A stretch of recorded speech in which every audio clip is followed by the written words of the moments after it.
So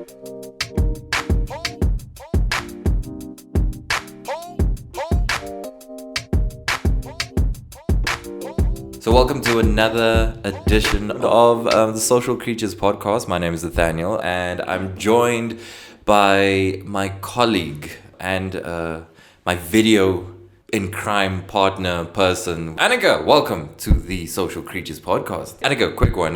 For those who don't know who you are, intro yourself quickly. Okay, cool. So I do video production at Creature. I'm a motion graphics designer and a video editor. I think the catch-all phrase would be video creative. Crazy about video production. I like everything about it. I think it's an incredible medium, and especially these days, I think it's exciting times for video production as a whole. We've seen this massive growth in video, and naturally it becomes a very competitive landscape. How do we stand out from the clutter? Well, I really think it's really all about authenticity, and I think like you have to kind of find your unique voice and your unique story. You have to kind of decide for yourself what is it that makes you unique, and then go and kind of try and broadcast that to the world. I've sat in a couple of meetings when you mention video, budget becomes a very big concern. People then sit back and they're like, you know what, how much is it going to cost? Is it something that can be done on a low cost budget, or is video in terms of putting out quality something that is expensive?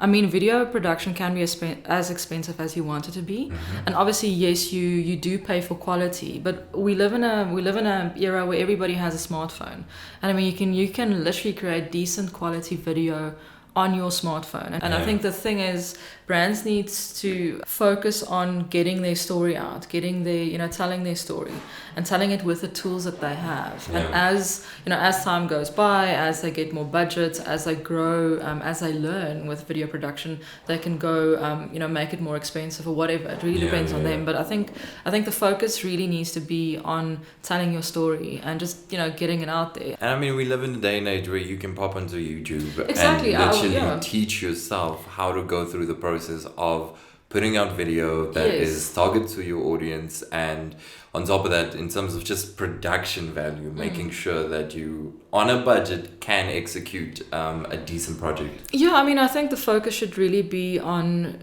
just storytelling. I mean, if you're in a business, or if you're an entrepreneur, or you have whatever cause that you want to promote, I mean, the tools are there. You can literally start today and create something. But this is where research comes in, because if you're going to put out a story that's unique, specific to your audience, then it makes more sense. And I think that's why people are leaning towards your nano influencers, which don't have a large reach, but they do have a very targeted niche following with a very high engagement. It's another option. If you're not going to put in time into video production yourself, then you look at a nano influencer that is speaking to your audience and, have a collaboration with them. Yeah, I mean, absolutely. I think it's true what you said. You really kind of need to figure out what is it that you're trying to do. Yeah. I mean, obviously, if you're in a business, there's some specific objective that you want to reach. You must already have some sort of idea of who your audience is, or, who your customers are. There is obviously some sort of goal that you would like to achieve. And I think it does help if you identify those nano influencers, because I think it's a great networking opportunity, and it can really help boost your brand, and it would be great just to tap into that audience. You don't really get ROI on an emotional video or touching video. You're not going to get sales. It's not a sales driven channel. It is more of a we getting personal with you, and we telling you something that's authentic to us, and creating a relationship with your customer. Do you think clients are understanding that, a bit more open to that? Well, I think it's cool that you mentioned the word relationship. I mean, I think businesses have been and are moving more towards like the kind of relationship marketing kind of approach to business, which would eventually lead to ROI. I think that is kind of where the marketing thinking is. Brand loyalty. Yeah. Exactly. And I mean, content marketing is really about brand building and is about building relationships. Yeah. And obviously it's not a fast process. Yes, I mean, it's something that you commit to, and I really think it can be very lucrative. It would create loyal customers, loyal fans. It's really about building your kind of your tribe. And I think what you mentioned as well, which is very important to understand, is that it does take time.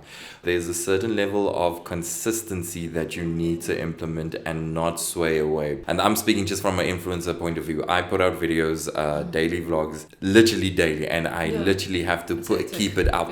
Keep it up, and that's I think a lot of people don't understand with influencers, especially who do video content. They have to keep to, like, if they say 4 videos a week, they do 4 videos a week, because consistency is so important. Making sure you put that videos out consistently and keeping to that theme. Yeah, I'm glad you mentioned the word consistency, and I also think Mongezi also mentioned it in the first podcast. It's about like our integrated approach. And ecosystem, exactly, within all the kind of all the channels and social media, and you need to really look at your whole marketing as an integrated kind of ecosystem. So, and also then with video, it needs to be seen as part of everything. We need to see ourselves and businesses need to see themselves as kind of media companies, and within that you kind of have to make sure that you have like the infrastructure in place that kind of is conducive or makes video production a little bit easier.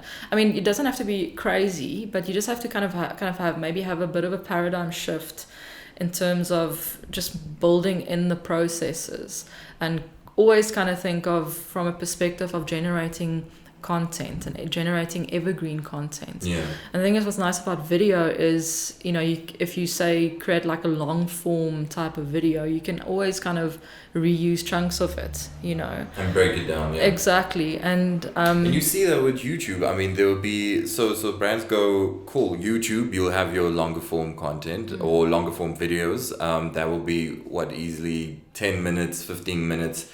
Even longer sometimes. Yeah. So you can maybe look at like some people are producing like these half an hour stuff, which is, and also with places like YouTube, you can, I think there is really an interest for longer form content is definitely there, because if you have fans and if you have customers that are kind of that want to hear what you were saying, getting back to that niche, they would literally watch the whole half an hour, because if it's engaging and if it's something that they're really interested in, and if they're gaining value out of that, I think go for longer form videos. Yeah. I mean, what I've seen is I started the other way around. So I put out short form 1-minute Instagram videos, and the important thing to remember when putting out Instagram videos is to get straight to the point. So you want to play within the rules of the platform. Yeah. But what's also very important is to make sure that within that minute, within 6 seconds, you're getting straight to the point and you keep to that single-minded approach, and that's that. But what I then saw is that there's an audience that would say, cool, fantastic, you've touched on this topic, but we kind of want to hear more. Do you have a YouTube channel where we can where you can expand on that topic? So then you create, again, what you said, this ecosystem where you're pushing this short little snippet. You've kind of fed it's like a starter. You feed them the starter, and then they want the main course. Main course is where you have this longer form video on YouTube. What you've done with what like your approach is kind of you started doing something. Exactly. I mean, you started with your kind of little short Instagram videos. Yeah. And you kind of with your audience kind of helped you to figure out, okay, you should do this next and you should do this next. But you started.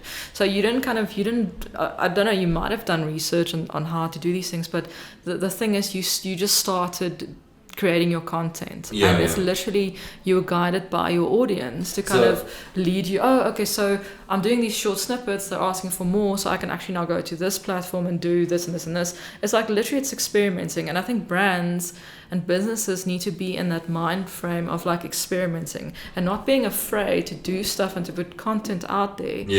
I mean, they shouldn't wait till shit, this video has to be highly polished before we put anything out there, because you might take months and then you might not even put out the content and then nobody would know about it. So literally learning as you go and creating regardless, and just growing with your audience, and also, you know, growing and learning. I think when it comes to content marketing specific down to video, it's never kind of set in stone. You are always kind of led by the stats, and ignoring the stats is probably something that will shoot yourself in the foot, because that's your that's insights. That's your audience telling you this is when we want you to speak to us. Yeah, and I mean, I think it's cool that you mentioned that, and that's also, I think, one of the amazing things of doing video now in 2019 is the fact that we have the stats and we have access to the analytics. I mean, on YouTube and, as you mentioned, on Instagram and wherever else, you know, so that it just makes it easier for you to get those brand insights, and that obviously